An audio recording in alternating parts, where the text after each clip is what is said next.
আসসালামু আলাইকুম। আমি আছি নরসিংদী জেলার রায়পুরা উপজেলার এবং শিবপুর উপজেলার যে ব্রিজ পুঁথিবাজার ব্রিজ, এই ব্রিজের উপরে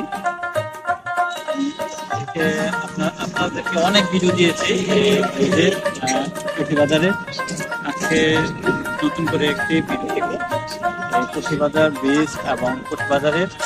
আমি আপনাদেরকে মনের মাধ্যমে উপর থেকে দেখাবো এই ব্রিজটা। এদিকে দুলাভাই আসছে এখানে। আমরা সবাই এনজয় করি প্রতিদিন পর্যন্ত বিকালে। প্রতিদিন অনেক মানুষ দূর দূরান্ত থেকে এখানে আসে, অনেক দোকান পাশে বসে ফুচকা, বার্গার, পিৎজা সব কিছুই মানুষ এখানে বুক করে। আপনারা দেখে অনেক মজা হবে। আকাশে দেখেন ঘুরিয়েও উঠতেছে, আকাশে অনেক সুন্দর সুন্দর ঘুরে উঠতেছে। আপনার এখানে আসলে অনেক ভালো লাগবে। দেখার ভিডিও নেওয়া যায়, সুন্দর করে কথা গুছায় বললে আরোই এনজয় পারবো।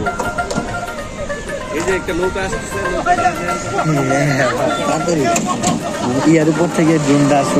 আপনারা দেখতে পাচ্ছেন আমার ড্রোনটি উড়িয়ে দিয়েছি নরসিংদী জেলার রায়পুরা উপজেলার এবং নরসিংদী জেলার শিবপুর উপজেলার যে ব্রিজ পুঁথিবাজার ব্রিজ নামে পরিচিত।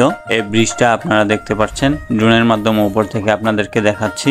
অনেকেই প্রতিদিন চলে আসে এই ব্রিজে বিকেলবেলা, আবার অনেকে চলে আসে এই পুঁথিবাজার নৌকা ঘাটে একটু বসে সময় কাটার জন্য, সুন্দর এই প্রকৃতি দেখার জন্য।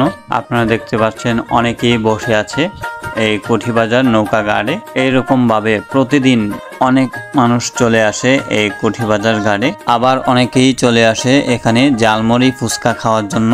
এখানে জালমুড়ি ফুচকার দুটি দোকান আছে পুঁথিবাজার ঘাটের। এই দুটি দোকান থেকে কে কে জালমুড়ি ফুচকা খেয়েছেন কমেন্ট করে জানাবেন।